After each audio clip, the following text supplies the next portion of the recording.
Well, good afternoon, everybody. Go ahead and talk among yourselves if you need to. That's all right. Hey, many of you know me. I'm Don Chamberlin. I do a lot of talking, particularly down at Strasbourg. Anyway, a couple of things are on my mind that I want to present to you here today. A couple of ideas. One of the ideas is later on today, I'm going to get on to stress. And we're going to look through a telescope down there that is advertised that it can see 44,000 objects. Well, we only see about 5, frankly, down there in Rochester skies. But the fact is, 44,000 objects. Now, where did they come from? Who found them? Who cataloged all that kind of stuff? And what does that mean to us today? We just accept it without any real thought at all. We're going to talk about Tycho Brahe here today, a Danish astronomer in the late 1500s. So a lot of people, including him, spent a lot of time cataloging all of those 14,000 things that are up there in the sky, with, in many instances, very crude equipment. So that's the first thought that I want to have you think about. And the next one really has to do with our thinking today. What do we understand? And how does that fit into the concept of the whole thing here of astronomy? And well, let's try this button, see if that works. Or this. I don't like that one. Let's see. Okay. Anyway, I want you to think in your own minds about what you consider as common knowledge today. What are the things that you just accept and you talk about with other people because you have a vocabulary? And there are things that you don't need to debate in any respect. Well, these are the things maybe that are common knowledge today. But what was it like back in the late 1500s? Well, it was like this. This was the stuff commonly held in the 1500s. Sure, heaven is up. Hell is down within the earth. And not changed too much by the end of the 1500s. All of those things are there. The circle is the most perfect object and the most perfect shape.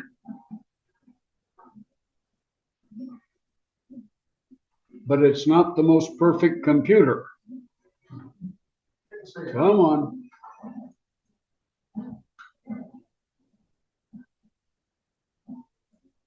Hit the space bar. There we go. All right, let's try that one.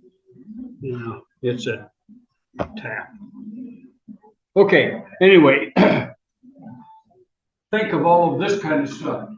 You use these terms, you use these thoughts every day, particularly when you're talking among your friends, something like that. It's well accepted.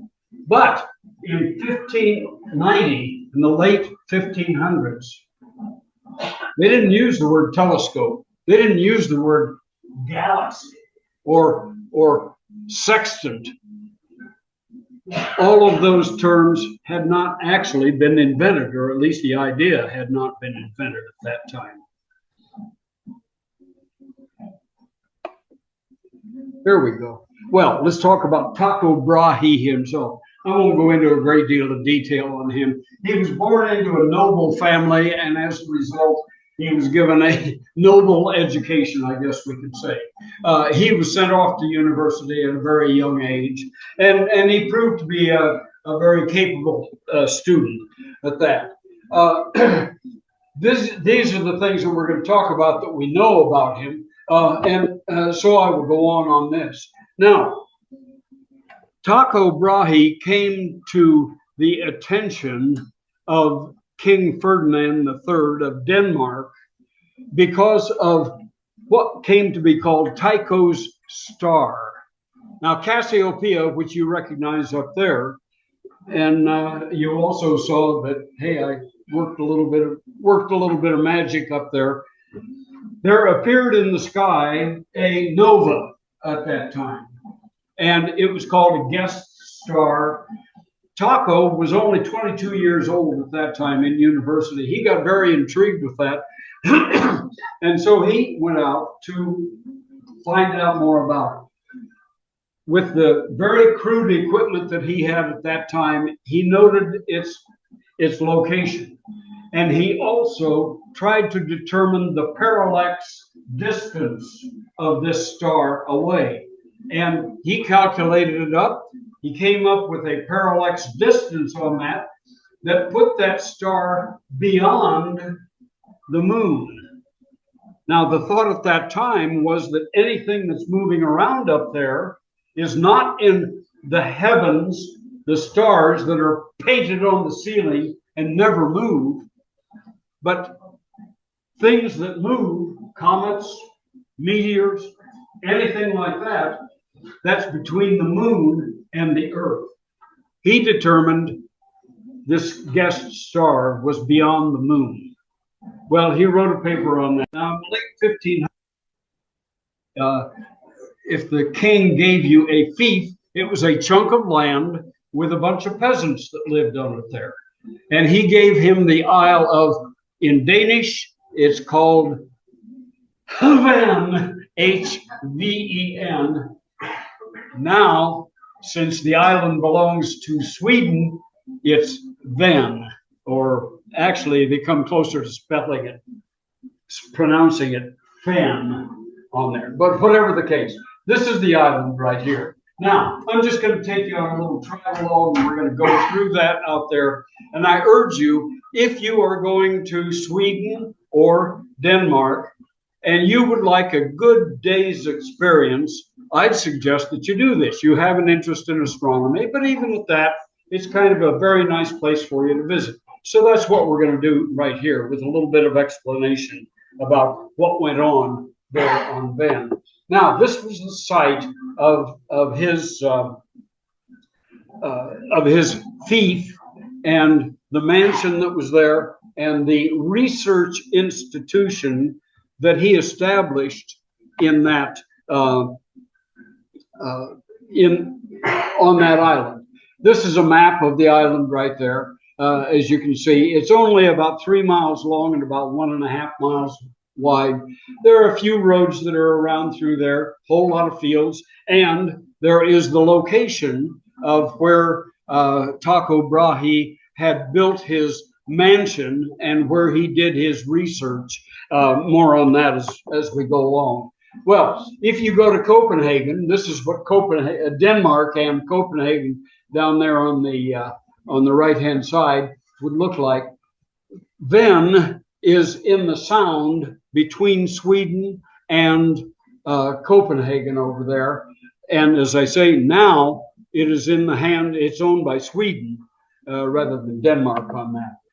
Now, you can go out there very easily, catch yourself a boat about 9 or 10 o'clock in the morning and pay a little fee to get out there. It comes back probably about 4 o'clock in the afternoon. So it gives you all day long when you're out there. If you wanted to, there are a few bed and breakfasts out there that you could probably stay at if you would like. So it can be a very, very nice experience for you. I assume there's something more than a snack bar or so, probably something out there. I didn't see it. When I went out there, we come up to a dock and get off from there. A little bit of a village there. There are, actually, they call them hamlets.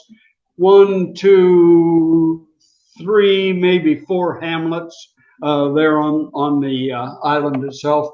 And you walk up a little bit of a hill and get up to the very top where you will find some transportation for you. I chose to ride a bicycle there because I wanted to see as much of the island as possible. You can walk it if you'd like, and you can have an electric cart if you would like to, as far as that goes. So you can get around. The island is basically an island located here. You can see they've got some signs tell you where to go and so on. By the way, I don't know whether that's Swedish or whether that's Danish on there. And unfortunately, many of the instructions, once I got there, were in this language, which I couldn't read. But they do have some pamphlets that do give you some translations on a few things.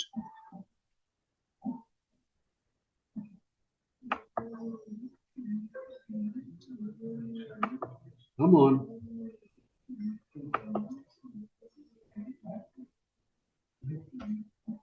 Okay, yeah, farmland. That's basically what surrounds the little location we're interested in, which is the location of Tycho Brahe's mansion and everything else. So there's this type of thing. They've got some goats that are there, and I also noticed they had these things that were in this particular location. There's one. You can see it says Jupiter, at least in languages we can understand on that. And a little bit more on that later on as we go along. But I kept running on to some of these signs, which I think you understand and I understood, is they've laid out the solar system in some particular scale. More on that as we go along. Anyway, just give you an idea of well-kept farms that they have out there. This stuff's going on daily on that. People are living there, making a living on that. Then you approach the actual location of where his mansion used to be. Now remember, that was late 1500s, and all of that stuff.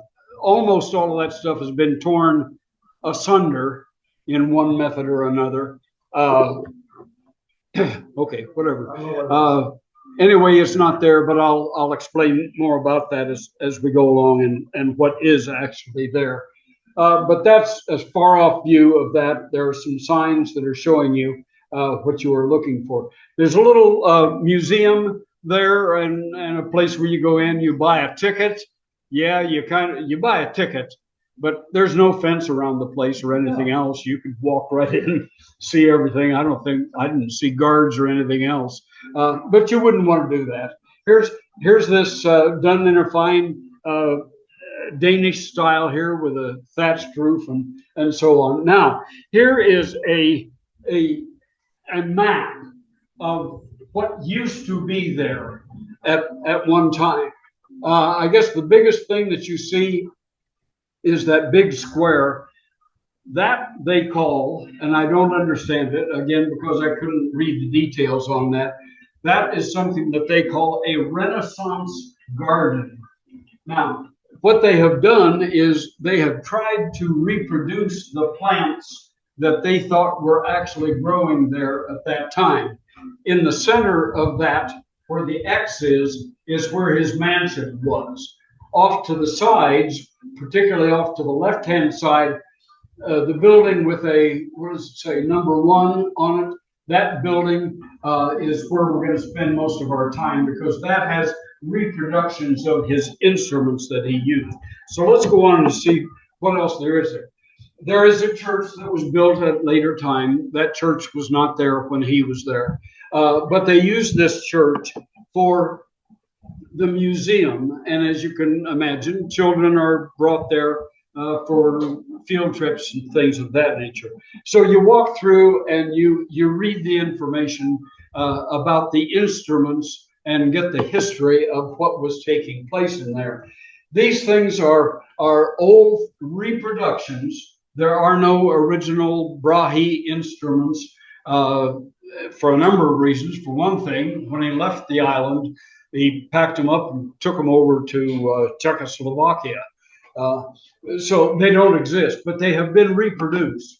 And they're very nice, very interesting things. I hope you can I hope you can see some of the detail on that. You've got a better view, I think, than I have.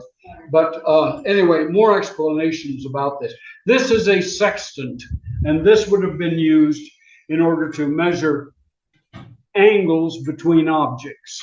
I was intrigued with, well, first of all, how you do it.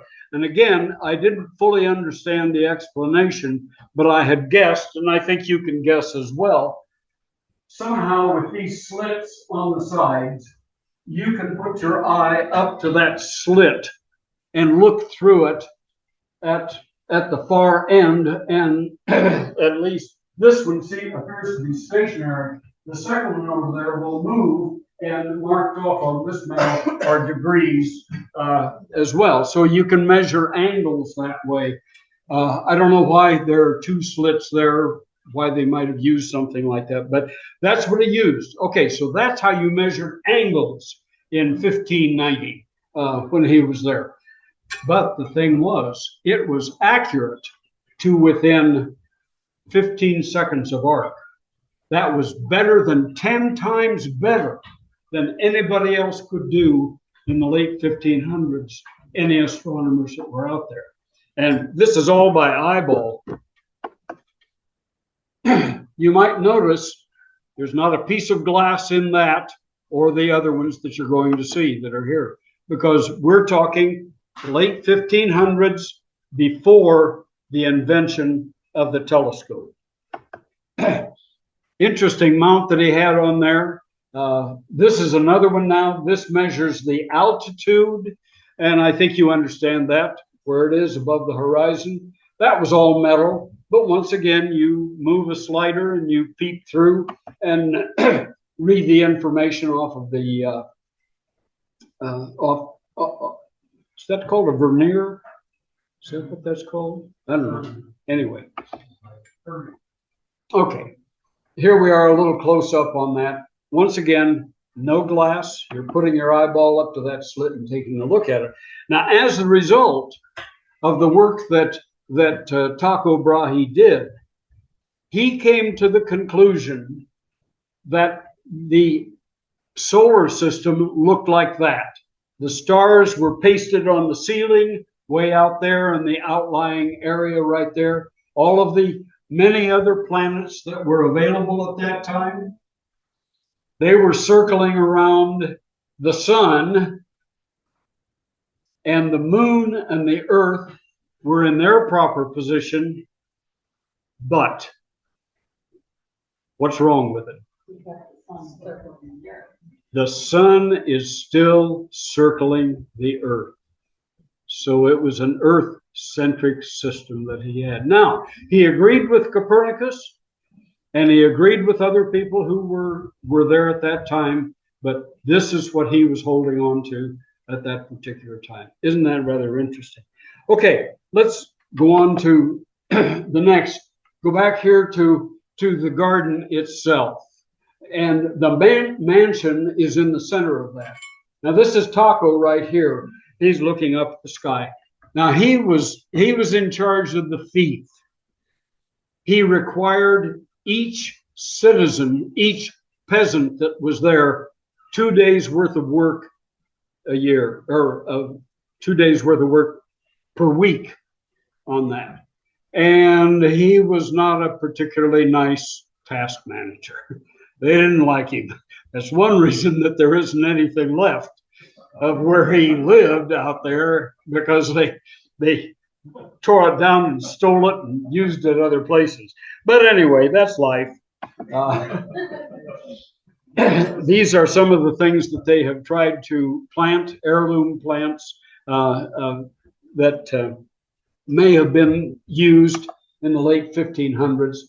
And this is what we're looking at, the church off there in the background right there, and the layout on this. Now, this is a kitchen garden for them, for one thing. They got their herbs and everything else for there. So it was a working garden for them.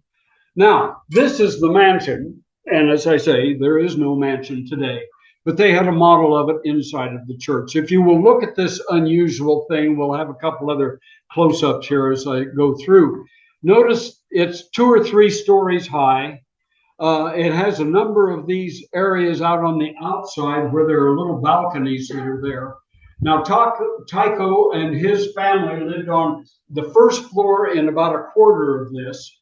The rest of that area was meeting room area and areas where people could get together and discuss things. When nobility came by or particularly favored astronomers, they got the second floor upstairs there. And he invited, this was the first time that he was inviting people to come and collaborate together rather than being off in their own little places and doing their own thinking all by themselves. So that's the number one thing about that. He collected them together. And this was basically the shape of it, with a little more detail on that as we get in here. Look at all the windows and observation areas, that type of thing that was going on. They could move around and look at that. And notice these little things that are like mushrooms or pedestals that are sitting out there on the outside edge. You got any feelings about those?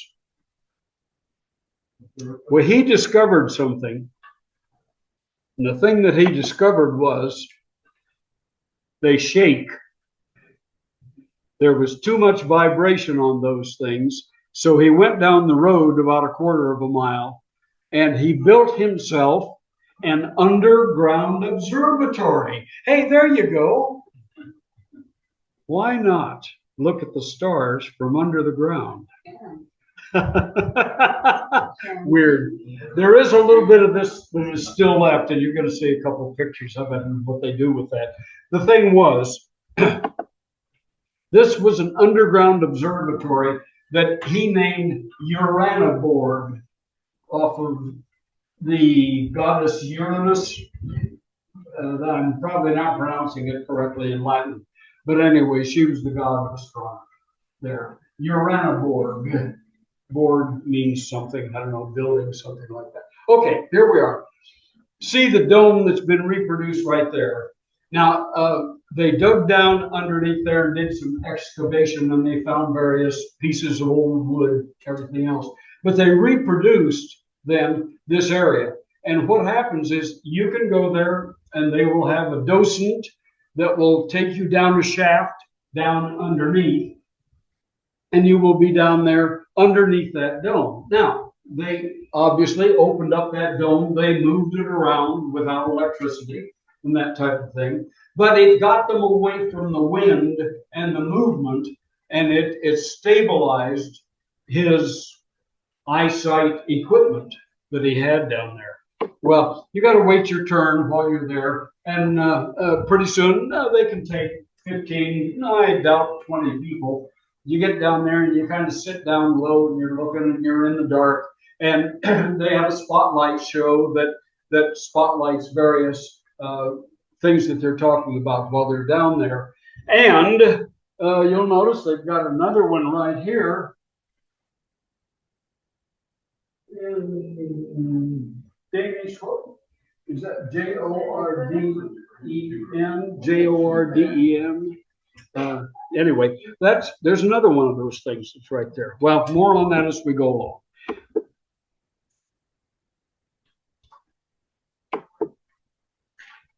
Okay, here it is, and here is the explanation of that. The planet walk begins in front of the church.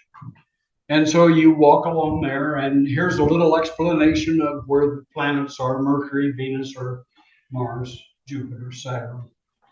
So isn't that like why you probably stuck to the sun revolving around the earth? Because the church was like, like that was their feeling. Yeah, I don't think he could get away from that thought. I mean, that's an awfully tough thought to get away from. There are actually people who think the earth is still flat, And, well, oh, we have a member right here. Well, anyway, so it began right there. You've got the planets all the way down to the wharf where I got off, except Pluto. You know where Pluto is? Pluto is in Sweden. clear across there on the other side. Okay, let's move on with our tour here of the island. This is what it looks like off of the brochure. And the mansion and everything. I want to say that it was here. No, it had to be here. Had to be here. So I had come from the boat up here to here. Riding my bicycle around, I wanted to see what was on the island. And so here we go. I wasn't the only one, a number of people. It was nice weather out, and people were touring as they went through. Most everybody on bicycles as you went through. Here was these are just some of the buildings, some of the nice cottages and so on. Some of them, as I say, may be bed and breakfasts, but I didn't see any signs or wasn't interested, frankly, at the time. There is one industry on the island, and it is Ven whiskey. And so you can go through, you can have a little sample of whiskey, you can take a tour, whatever you'd like, but that is the only industry that's on the island. Other than that, basically it's farming. A few people still own the land around there, and you can see the kind of farming that's going on. On the very north end of the island, you're looking up there and up the sound between Sweden and Upper Denmark on there. So over on the left-hand side on the horizon is Denmark. On the right-hand side is Sweden over there. So this little island is right there in the middle of it on there. There is a church over on the east side of the island up there. Church has been there since the 1300s. Tycho Brahe evidently donated an altar in there. I didn't take the time to go in to tour the church while I was there. This is another little village that is down on the east side. So that's Denmark that you're looking at over there on the far horizon. They have a little harbor there, Kirk Brocken Harbor, and I would translate that to be church something. Brocken, I don't know what that means, but anyway, Church Brocken on that, and a little bit more of it. And there you're looking south. Copenhagen would be just off the map down there to the right on that. And that's how far you are away from Copenhagen. Again, very nice little tour, very nice little run that you'd have there if you want to go out there and experience. That's what you're going to find. And so I'll say it in Danish. Thank you. Thank you much. But if you'll bear with me just a little bit longer, I want to toot the horn for our dear planet that we live on. I was greatly impressed with the little bit of Denmark that I was in, but I was in Copenhagen while I was there, because Copenhagen cares about our planet. And these are a number of illustrations of why that is to be the case. They have got, as you can see out there, wind, solar, wind generation. Where'd we go? Here we are. Oh, there we are. Yeah.